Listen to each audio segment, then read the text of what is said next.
Good evening. First of all, I want to say it's an honor to be in a group of men like this, and I appreciate each one of them, and I thank you for your words. I want to introduce two people tonight that are very supportive of me, and if it were not for their support, I wouldn't be here tonight. My wife, Ellen, and our daughter, Beth. If you would raise your hand. And you've got to have support at home. 5 minutes is a short time to pack a lot in, so I'm going to try to hit some bullet points and then talk about some things I'd like to see. Over the last 32 years, I've had the opportunity to be employed with Sony. And as many of you know, Sony's plant will be closed in September-October timeframe. Also, I had the opportunity to leave back a couple of months ago, and presently I'm working with WDHN. I'm an active Rotarian here in Dothan. I'm past president of the 2nd Congressional District, which was an elected position by the people, by the elected officials from Montgomery to Houston County. Past board member of the Southeast Alabama Medical Center, where I served on the board there for 8 years. I resigned when I became commissioner in the city of Dothan. 4 of those years I served as vice chairman.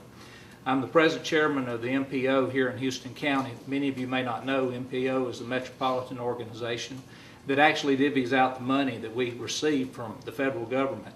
And as you well know, as I heard earlier, there hadn't been a whole lot of road work being done in this area. However, in the last year, we've had more road work being done in Houston County than I think in my lifetime. Approximately $30 million are being spent right here in Houston County, and that's a very important position to help get that money into this area. Presently, I serve as representative of the city of Dothan on the AMEA board, and as you know, that's the Alabama Municipal Electric Authority. As you know, there's a lot of talk about the cap and trade as far as electricity. We're very fortunate here to have the nuclear plant here in our backyard, as well as the Alabama Powers and the co-ops and the AMEA. As much as we think the electricity is up, we're very fortunate. If you go and look throughout our nation, it's extremely high. We need to make sure we keep it at the level it's at today. It's very important because people need to understand cap and trade is devastating and can be. We need to keep it where it is. I'm an active member of Lagos Baptist Church where I serve as deacon. I'm presently serving the 2nd term as city commissioner here in the city of Dothan. Over the last 15, 18 years with Sony, I had the opportunity to do a lot of traveling and represent them and literally all over the world and bringing new products here to Dothan and being face-to-face with people all over this world and seeing what they're having to deal with as well. Also, during the time when I served on the hospital board, there were some decisions. Let me make it clear here because I don't want to step on any of those people's feet. I was one of 13 members on that board, and it took a group of people trying to go in the same direction, and today we're benefiting from that. For example, during my tenure, along with those other 12, the emergency room was completed, the women's center was built, the new operating rooms, parking deck, the power plant. Along with today, it's a big benefit because we actually bought the property back during that period that our new medical school is about to be built here. In approximately 2 years should be completed. That's big. That's big for this area.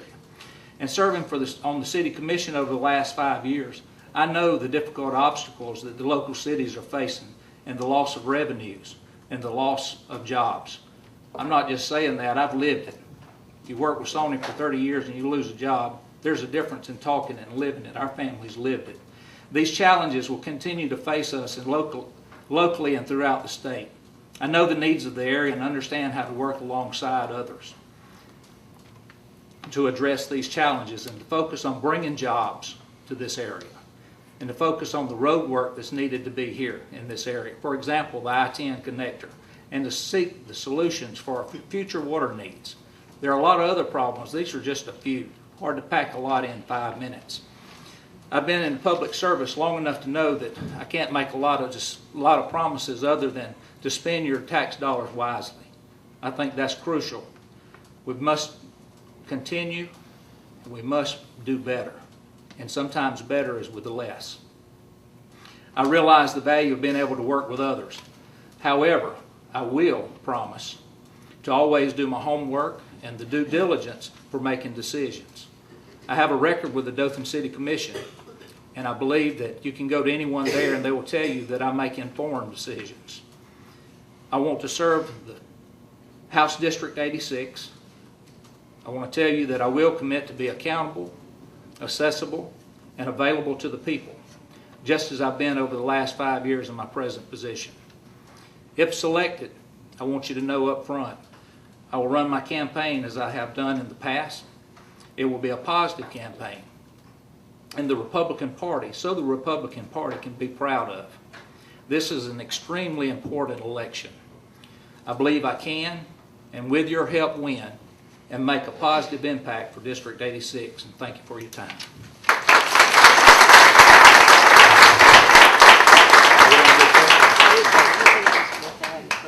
Are there any questions that I can answer? Yes, ma'am. As far as how deep are you going? Personally, my core beliefs, I'm not for gambling.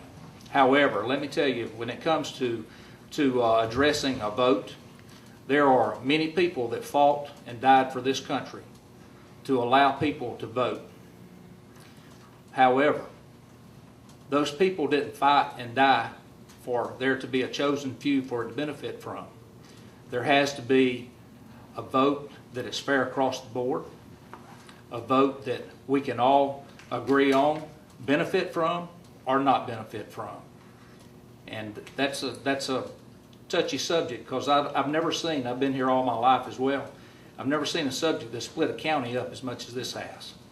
And I think it's time, if it comes, the vote has to be clear, and we'll address that at the appropriate time. Yes, sir. How would you try to get like an interstate coming through this area? It's always going north, nothing is coming this way. How would you address that? Well, at the present time, let me tell you how important interstate is, and I use Sony as an example. Today, if Sony were looking for Dothan, they wouldn't come to Dothan. 35 years ago, when they came to Dothan, the difference in back then and today, they had 6 months worth of inventory in the warehouse. Today, what happens in the manufacturing area, people order it yesterday, you make it today, and you ship it tomorrow. And there has to be an area where you can get the transportation in and out as quickly as possible. That interstate I-10 connector, does it look like it's going to be a public road? No, it doesn't. It looks as though it's going to be a private road from 85 all the way down to the coast. And that can be a great benefit to us. We've got to make sure we've got our interchanges in the right spots. That's the key. Okay, thank you.